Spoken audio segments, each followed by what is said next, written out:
Lorsque j'avais 8 ans, ma famille a connu un incident imprévu. Dès lors, ma mère et moi étions dépendants l'un de l'autre pour survivre. Et elle m'a ramené dans notre maison de campagne. À cette époque, nous étions complètement démunis. Alors que d'autres vivaient dans des maisons à plusieurs étages, nous n'avions qu'une cabane avec un toit en tuiles. Nous étions très mal lotis. J'enviais les autres.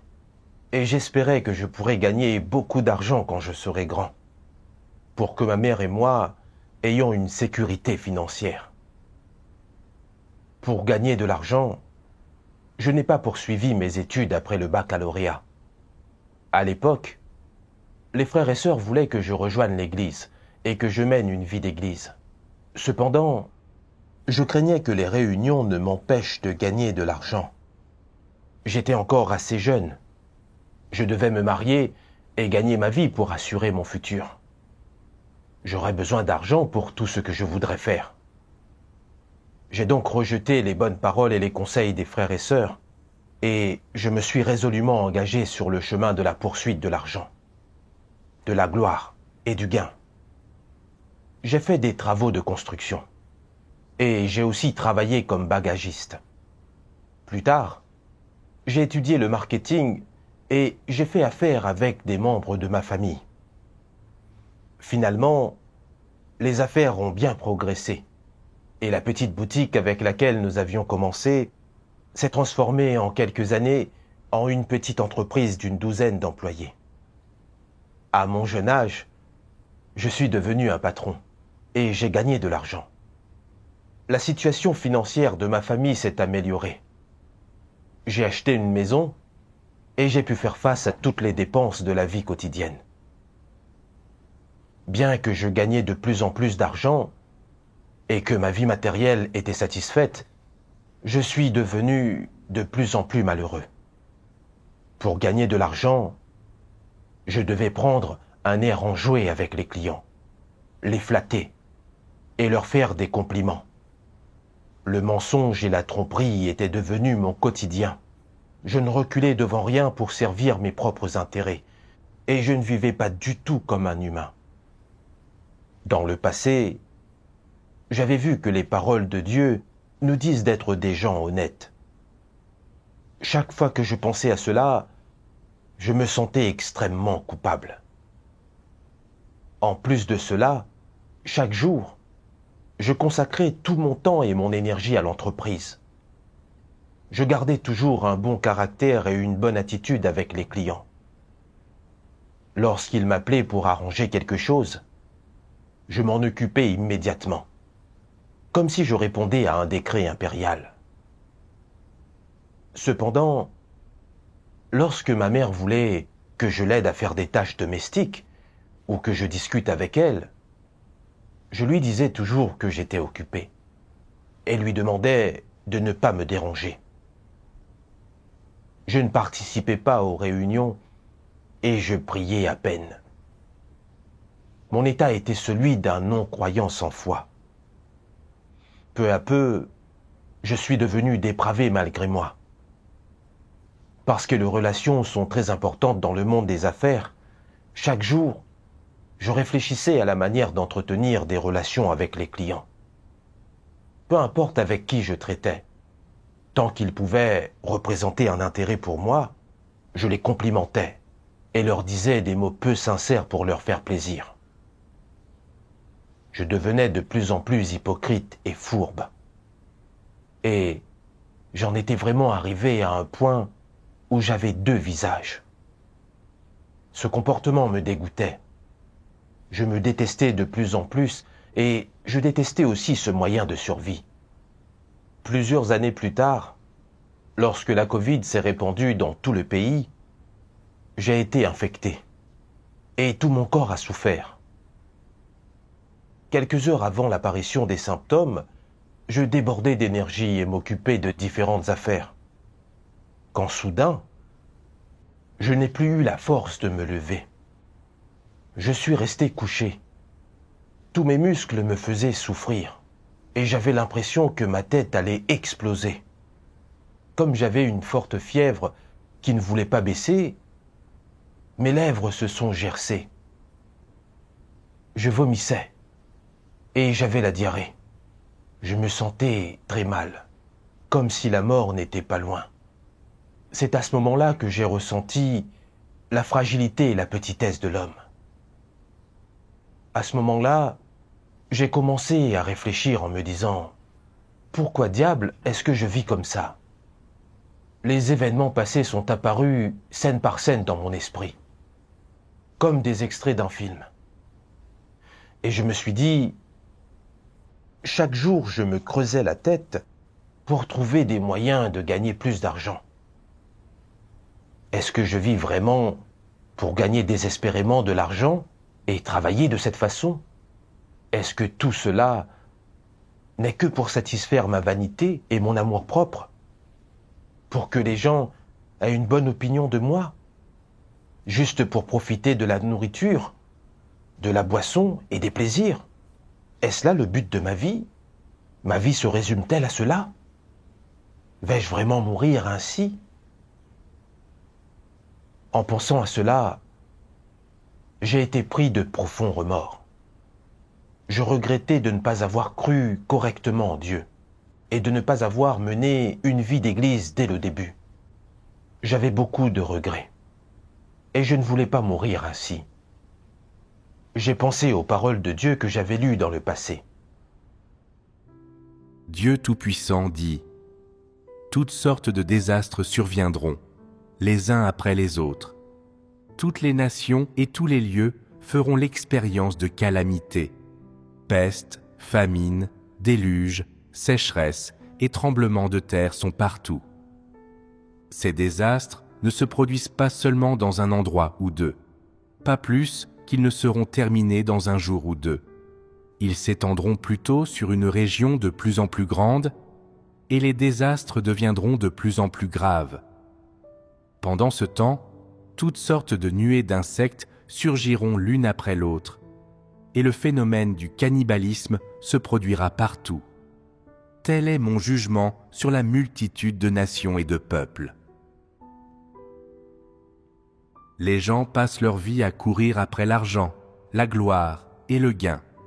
Ils se raccrochent à ces brins d'espoir, pensant qu'ils sont leur seule source de soutien, comme si, en les ayant, ils pouvaient continuer à vivre, à l'abri de la mort.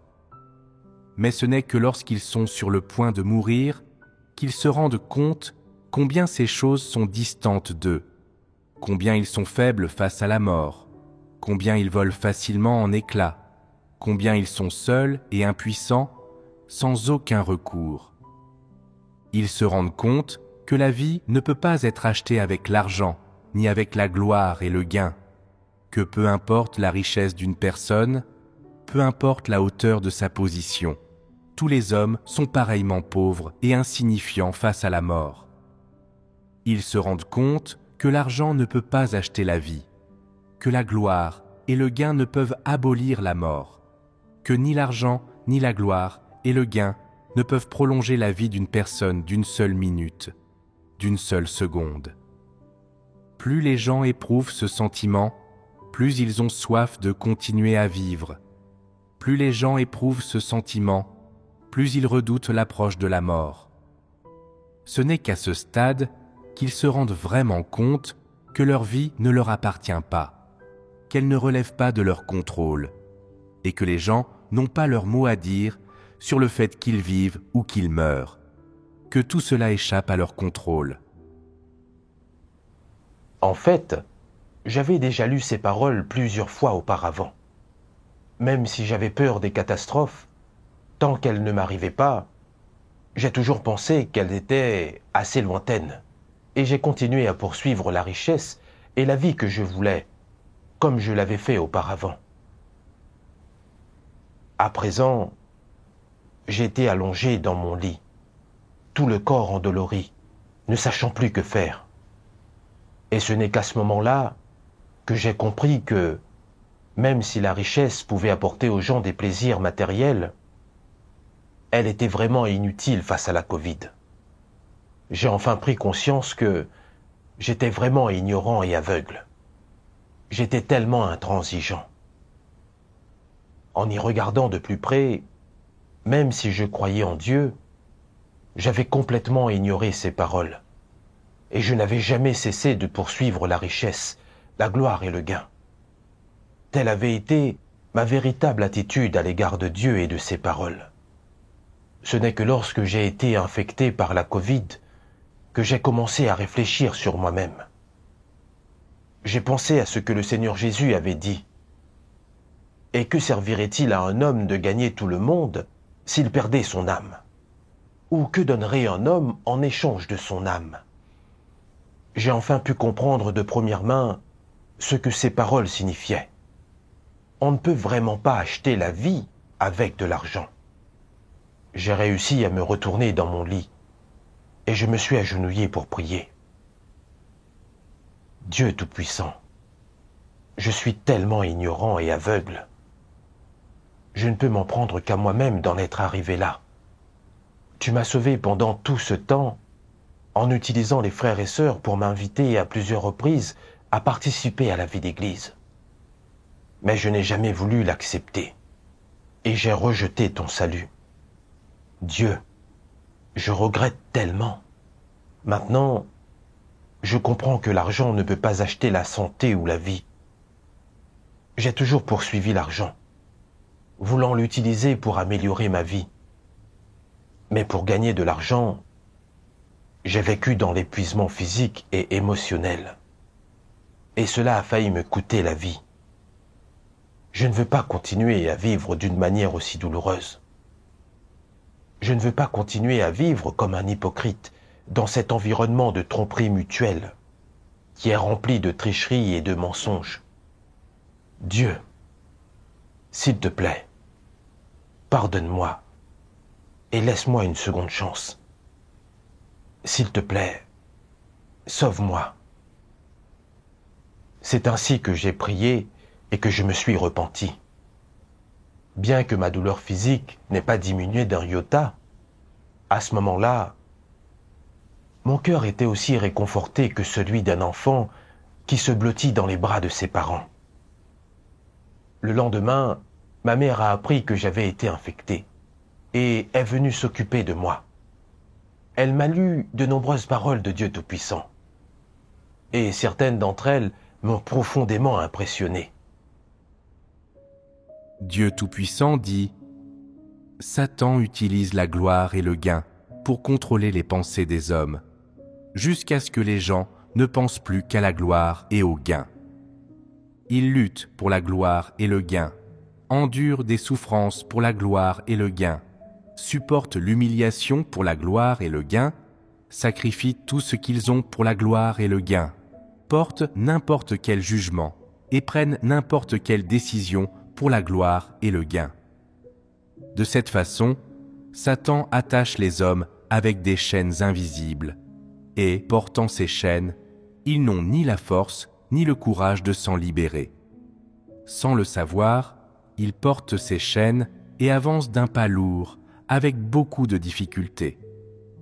Pour la gloire et le gain, l'humanité s'éloigne de Dieu, le trahit et devient de plus en plus malveillante. Ainsi, les générations sont détruites les unes après les autres, au milieu de la gloire et du gain de Satan. L'argent fait tourner le monde est une philosophie de Satan. Elle prévaut dans l'humanité tout entière, dans toutes les sociétés humaines. Vous pourriez dire que c'est une tendance. En effet, elle a été instillée à tous les hommes, qui au début n'acceptaient pas ce dicton, mais lui ont ensuite donné leur accord tacite lorsqu'ils sont entrés en contact avec la vie réelle et ont commencé à sentir que ces mots, en fait, étaient vrais. Ce processus n'est-il pas celui de la corruption de l'homme par Satan ? Peut-être que les gens n'ont pas de ce dicton le même degré de connaissance par l'expérience, mais chaque personne a une manière différente de l'interpréter et de le comprendre, en se fondant sur des choses qui se sont passées autour d'elle et sur ses expériences personnelles. N'est-ce pas le cas ? Peu importe l'expérience que quelqu'un a de ce dicton, quel est l'effet négatif qu'il peut avoir sur le cœur de quelqu'un, quelque chose est révélé par le tempérament humain des gens dans ce monde, y compris chacun d'entre vous. De quoi s'agit-il? C'est le culte de l'argent. Est-il difficile d'enlever cela du cœur de quelqu'un? C'est très difficile. Il semble que la corruption de l'homme par Satan soit profonde. En effet, Satan utilise l'argent pour tenter les gens et les corrompt en leur faisant adorer l'argent et vénérer les choses matérielles. Et comment cette adoration de l'argent se manifeste-t-elle chez les gens? Ne sentez-vous pas que vous ne pourriez pas survivre dans ce monde sans argent? Que même un jour sans argent serait tout simplement impossible? Le statut des gens est basé sur la quantité d'argent qu'ils possèdent, tout comme le respect qu'ils inspirent. Les pauvres courbent le dos de honte, alors que les riches profitent de leur statut élevé. Ils gardent la tête haute, ils sont fiers, ils parlent fortement et vivent avec arrogance. Qu'est-ce que ce dicton et cette tendance apportent aux gens? N'est-il pas vrai que beaucoup de gens feraient n'importe quel sacrifice afin d'obtenir de l'argent? Beaucoup de gens ne perdent-ils pas leur dignité et leur intégrité en quête de plus d'argent? Beaucoup de gens ne perdent-ils pas la possibilité d'accomplir leurs devoirs et de suivre Dieu à cause de l'argent? Perdre l'occasion de gagner la vérité et d'être sauvés, n'est-ce pas la plus grande des pertes pour les gens? Satan n'est-il pas sinistre d'utiliser cette méthode et ce dicton pour corrompre l'homme à un tel degré? Cela n'est-il pas une ruse malveillante? En lisant les paroles de Dieu Tout-Puissant, j'ai senti que chaque phrase était la vérité. Les paroles qu'il a prononcées étaient si justes qu'elles m'ont touché au plus profond de mon cœur. J'étais identique à ce que Dieu avait exposé, toujours en train de vénérer l'argent, d'agir selon l'idée de l'argent d'abord. Je croyais que si j'avais de l'argent, j'aurais tout, et je pourrais vivre une vie de classe supérieure, vivre comme je l'entends, et être estimé par les autres. Alors que si je n'avais pas d'argent, je ne pourrais rien faire. À travers ce que les paroles de Dieu ont exposé, j'ai vu les motifs méprisables et mal intentionnés de Satan. Satan a utilisé l'argent, la gloire et le gain pour contrôler mon esprit, me poussant à me perdre au plus profond de ces choses, et à faire de la recherche de l'argent le but et la direction que je poursuivais dans la vie, m'amenant ainsi à m'éloigner de Dieu, à le trahir et à devenir de plus en plus fourbe, malveillant et avide, me condamnant en fin de compte à être détruit avec Satan. Dans le passé, j'avais toujours vécu selon les idées que Satan m'avait inculquées. Mon esprit n'étant fixé que sur l'argent, la gloire et le gain. Je croyais que les gens ne pouvaient rien faire sans argent, et que ceux qui avaient de l'argent pouvaient jouir d'une vie meilleure et faire en sorte que les autres aient une bonne opinion d'eux. Cette croyance en apparence simple me liait à des chaînes invisibles, me gardait fermement sous le contrôle de Satan, sans la moindre once de courage pour me libérer. C'est ainsi que j'ai été trompé et corrompu par Satan. Pour l'argent, la gloire et le gain, je suis devenu détaché et sans cœur. Je faisais les choses coûte que coûte, plein de mensonges et de tricheries. Je ne vivais absolument pas comme un être humain. Après avoir gagné un peu d'argent, j'ai voyagé un peu partout, voulant soulager ma douleur. En réalité, ce n'était qu'un moyen temporaire de m'anesthésier. Même si j'ai mis toute mon énergie et tout mon temps dans le travail pour enrichir ma vie, je n'ai jamais pu me débarrasser du vide que je ressentais à l'intérieur. Ce sont les paroles de Dieu qui ont réveillé mon cœur. J'ai commencé à examiner de près ce que je poursuivais, et je ne voulais plus continuer à poursuivre l'argent, la gloire et le gain. ces choses n'étaient pas aussi toutes puissantes que je l'avais imaginé. Lorsque j'étais malade dans mon lit, incapable de me lever, les plaisirs matériels et l'argent me semblaient si insignifiants.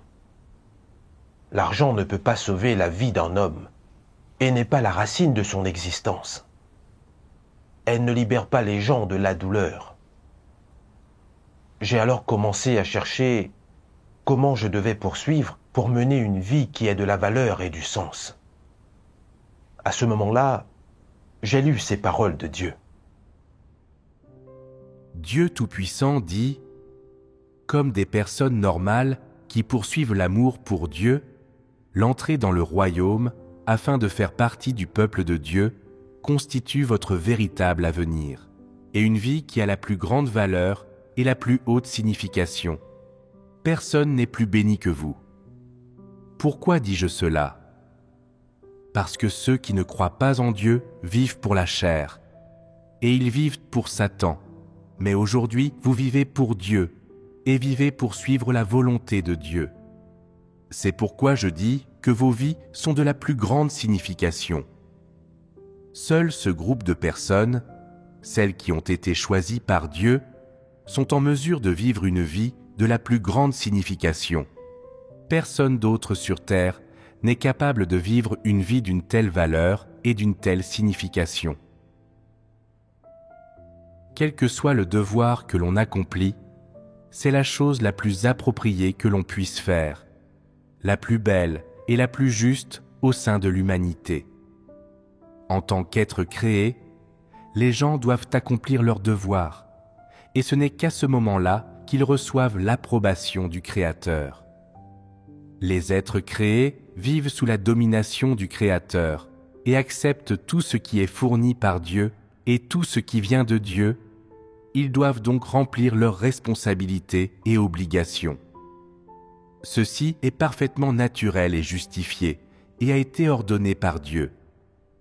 Grâce à cela, on peut voir que, pour les gens, accomplir le devoir d'un être créé est plus juste, beau et noble que toute autre chose faite en vivant sur terre.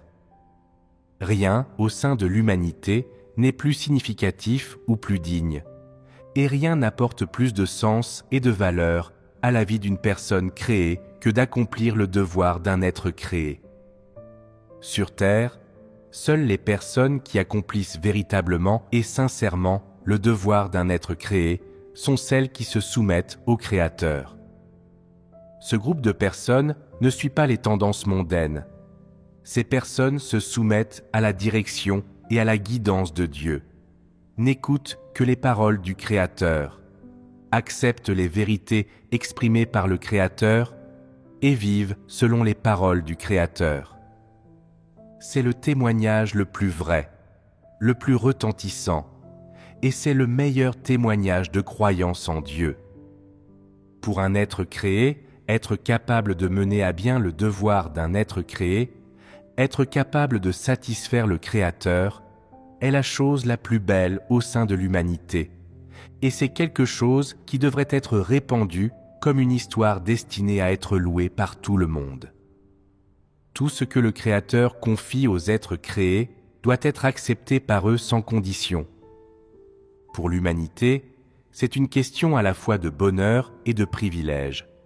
Et pour tous ceux qui mènent à bien le devoir d'un être créé, rien n'est plus beau ni plus digne que l'on s'en souvienne. C'est quelque chose de positif. En lisant les paroles de Dieu, j'ai trouvé un sens à ma vie. J'ai compris qu'en tant qu'être créé, il fallait vivre pour poursuivre la vérité, pour satisfaire les intentions de Dieu et pour obtenir l'approbation du Créateur. En tant qu'être créé, on doit assumer son devoir et remplir ses responsabilités. Il n'y a rien de plus précieux ni de plus significatif que cela. En suivant Satan et en poursuivant l'argent, la gloire et le gain, non seulement on ne peut pas atteindre le vrai bonheur, mais on devient de plus en plus égoïste et gourmand. En fin de compte, on est totalement prisonnier de Satan et on tombe dans une douleur infinie. L'œuvre de Dieu des derniers jours était désormais presque terminée. Si je ne pouvais toujours pas saisir cette chance de croire en Dieu correctement, je serais vraiment trop stupide. Je ne voulais pas continuer à souffrir des idées que Satan m'avait inculquées. Et j'ai décidé de rompre avec cette vie de souffrance. Au 3e jour de mon alitement, j'avais toujours de la fièvre, mais je ne souffrais plus autant. J'ai dit à ma mère, je veux assister aux réunions. En peu de temps, j'ai commencé à mener la vie d'église et j'ai rendu grâce à Dieu dans mon cœur. Dieu m'avait donné une nouvelle chance de retourner dans sa maison et je devais la chérir comme il se doit. Je ne pouvais pas décevoir ses intentions. Cependant, j'avais encore un dilemme devant moi. J'avais des clients de longue date dans mon entreprise. Et même si je ne cherchais plus désespérément à développer mon entreprise, j'y investissais toujours mon énergie. J'étais perturbé pendant les réunions, incapable de calmer mon cœur devant Dieu. À la fin des réunions, je sortais mon téléphone et je ne voyais que des appels manqués et des messages de clients. À chaque réunion, je subissais toutes sortes de perturbations. Je me souviens qu'une fois, je me rendais à une réunion, lorsque j'ai dû répondre à un appel impromptu d'un client qui avait un besoin urgent de marchandises. J'étais presque arrivé à l'endroit où nous nous réunissions, mais cédant à la pression du client, je me suis rendu sur le lieu de la réunion et j'ai informé les frères et sœurs que j'avais un imprévu. Et je suis parti précipitamment. J'ai senti que cela interférait beaucoup trop avec les réunions. Et j'ai voulu laisser tomber mon commerce. Mais j'étais très partagé. Dans le passé, je rencontrais des clients toute la journée. Et je voulais maintenir mes relations avec eux par tous les moyens. Si je m'arrêtais maintenant et que je ruinais tous mes efforts précédents, ce serait vraiment dommage. Je voulais participer à des réunions, mais je ne pouvais pas renoncer à l'argent. J'ai donc prié Dieu et lui ai demandé de me montrer un moyen de m'en sortir. Un jour, j'ai lu un passage des paroles de Dieu. Dieu Tout-Puissant dit : « Si je déposais maintenant de l'argent devant vous et que je vous laissais la liberté de choisir, sans vous condamner pour votre choix, la plupart d'entre vous choisiraient l'argent et renonceraient à la vérité. Ceux qui sont mieux parmi vous renonceraient à l'argent et choisiraient la vérité à contre-cœur, tandis que ceux qui se trouvent entre les deux prendraient l'argent dans une main et la vérité dans l'autre. Votre vrai visage ne deviendrait-il pas alors évident ?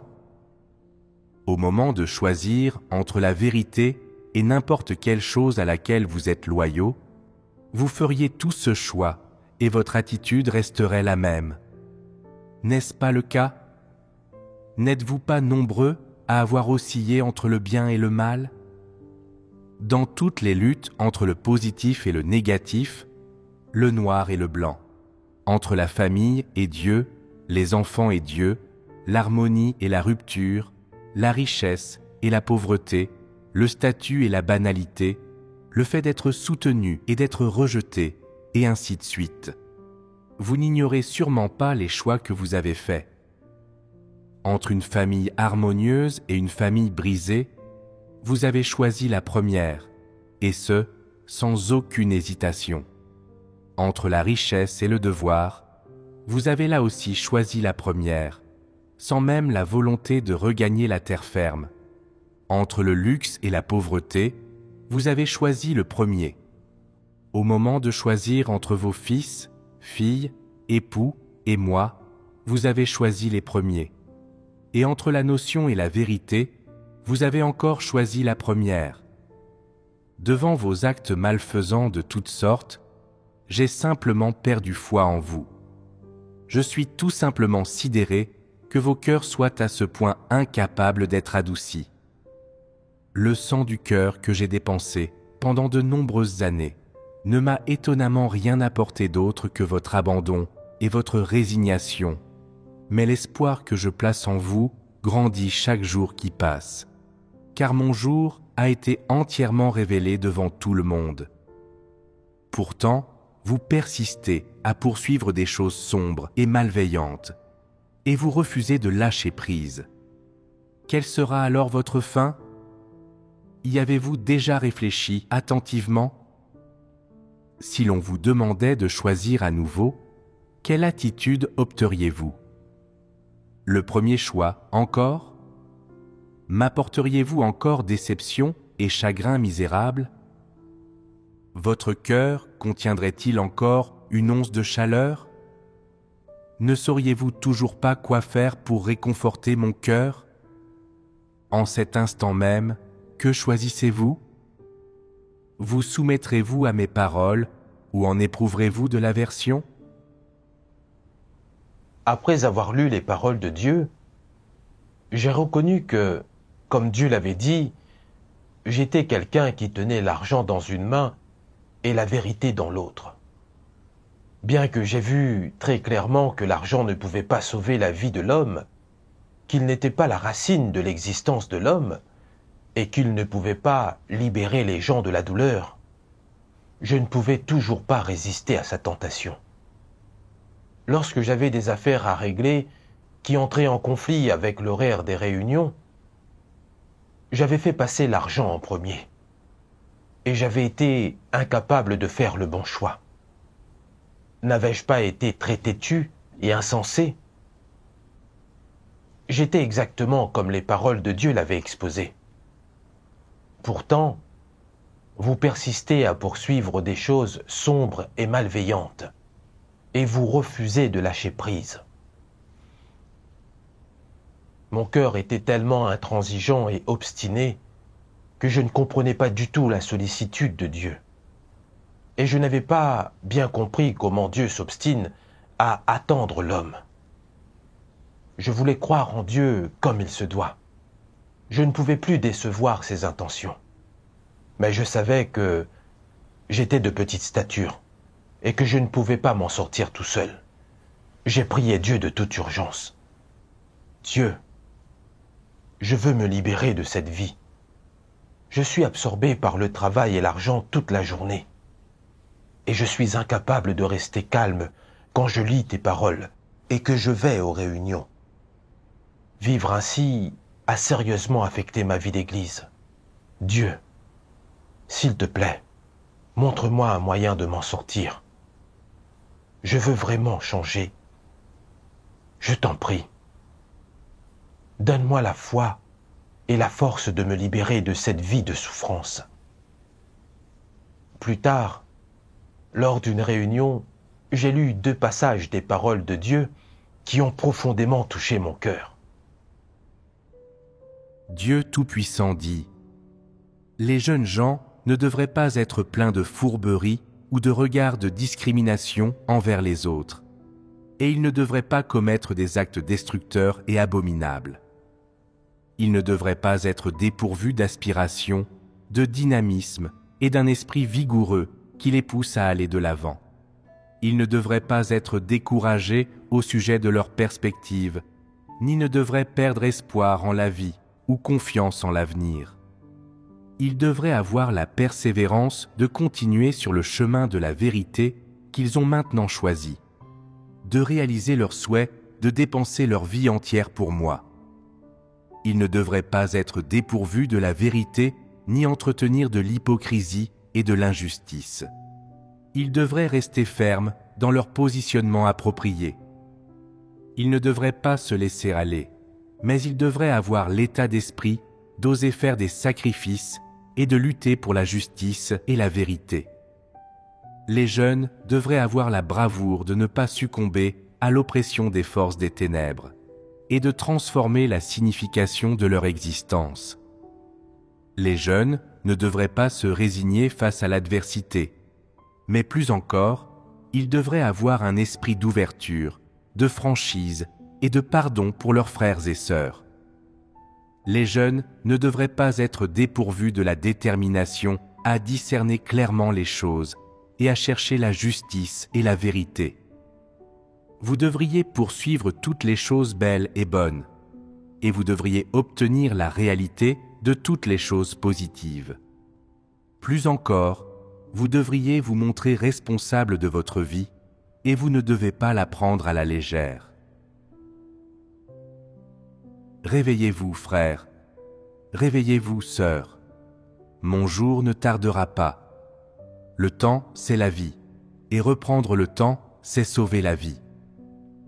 Le temps est proche. Si vous échouez à l'examen d'entrée à l'université, vous pouvez étudier encore et encore pour le repasser. Cependant, mon jour ne sera pas retardé davantage. Souvenez-vous, souvenez-vous, ce sont mes aimables paroles d'exhortation. La fin du monde s'est déroulée devant vos propres yeux, et les grandes catastrophes arriveront bientôt. Qu'est-ce qui est le plus important, votre vie ou bien votre sommeil, ce que vous mangez et buvez et vos vêtements? Le temps d'évaluer ces choses est venu. En lisant ces paroles de Dieu, mon cœur a été touché et j'ai pensé, j'ai déjà manqué plusieurs occasions et ce temps est perdu à jamais. De nos jours, la situation dans tous les pays est agitée. Les tremblements de terre, les guerres, les pandémies et autres catastrophes naturelles ou causées par l'homme se succèdent sans interruption. Il ne nous restera plus beaucoup de temps pour poursuivre la vérité. Si je continue à les manquer, je risque de les rater pour toujours. Je n'aurai peut-être jamais d'autre chance. Vais-je vraiment attendre d'être confronté à la mort pour croire en Dieu? Ne sera-t-il pas trop tard? Qu'est-ce qui est le plus important? Gagner de l'argent ou ma vie? Il est temps pour moi de réfléchir à tout cela. J'ai eu une idée des intentions et des exigences de Dieu à l'égard des jeunes en lisant ces paroles. Les jeunes devraient avoir la bravoure de ne pas succomber à l'oppression des forces des ténèbres et de transformer la signification de leur existence. Les paroles de Dieu m'ont donné foi et force. Je ne pouvais plus continuer à m'entêter et à être insensé comme cela. Je ne devrais pas vivre pour l'argent, la gloire et le gain. Ce que je devais faire, c'était suivre le chemin de la croyance en Dieu et de la poursuite de la vérité. Je devais mettre un terme à ma vie passée. Et j'ai donc décidé de laisser tomber mon commerce. J'ai ensuite parlé de cette idée à mes proches. Ils ont tout fait pour m'en dissuader, en me disant qu'ils augmenteraient ma prime de fin d'année et mon salaire fixe. Ainsi, je gagnerais plus de 10 000 yuans par mois. Et si l'on ajoutait la prime de fin d'année, je gagnerais presque 200 000 yuans par an. C'était déjà beaucoup pour un résident d'une petite ville. J'étais très tenté.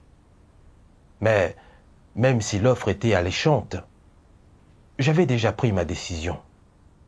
Je ne voulais plus vivre cette vie où je tenais l'argent d'une main et la vérité de l'autre. Plus tard, j'ai lu d'autres paroles de Dieu.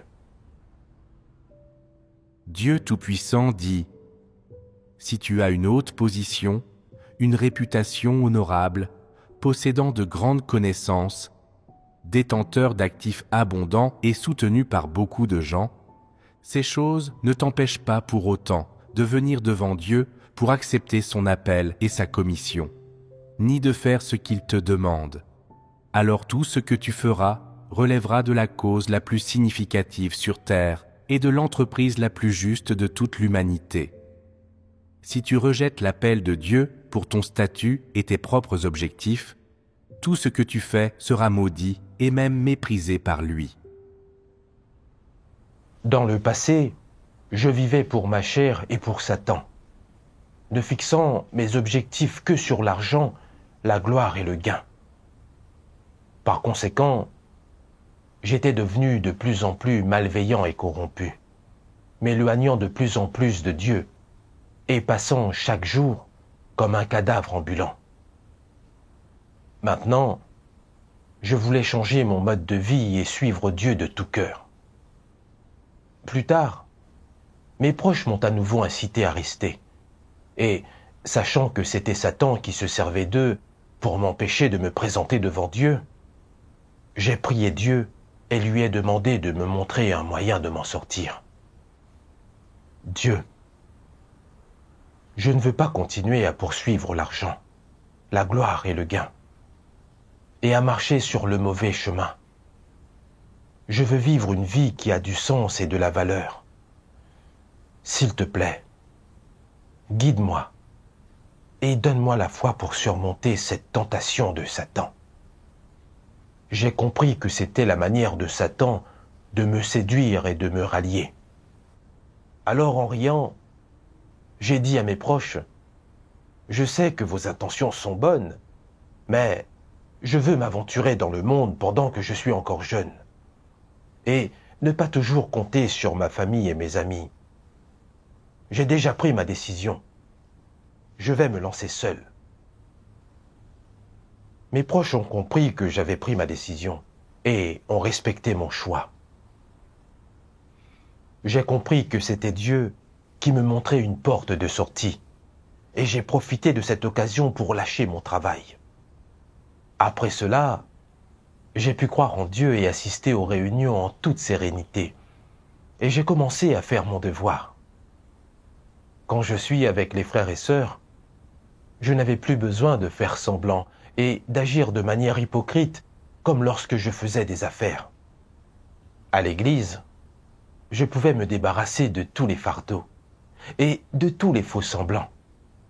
Si j'avais des problèmes, je pouvais prier Dieu, ouvrir mon cœur aux frères et sœurs et communiquer avec eux. Et ils m'aideraient sincèrement et de tout cœur. J'ai senti à quel point les frères et sœurs étaient sincères et bons. Et j'ai ressenti de la chaleur. Ce sont des choses que je n'avais jamais ressenties auparavant. J'étais très heureux de vivre ainsi, et une telle paix et une telle joie étaient des choses qu'aucune somme d'argent ne pouvait acheter. Aujourd'hui, j'ai trouvé un travail simple et ordinaire, et le seul fait d'avoir des vêtements et de la nourriture me suffit. Je consacre mon temps et mon énergie à ce qui a le plus de sens et de valeur, la poursuite de la vérité et la bonne exécution de mon devoir. Je rends grâce à Dieu de m'avoir permis d'attraper la Covid et d'avoir réveillé mon cœur engourdi et de m'avoir aidé à voir clairement le chemin et la direction de ma vie et à faire le choix le plus juste.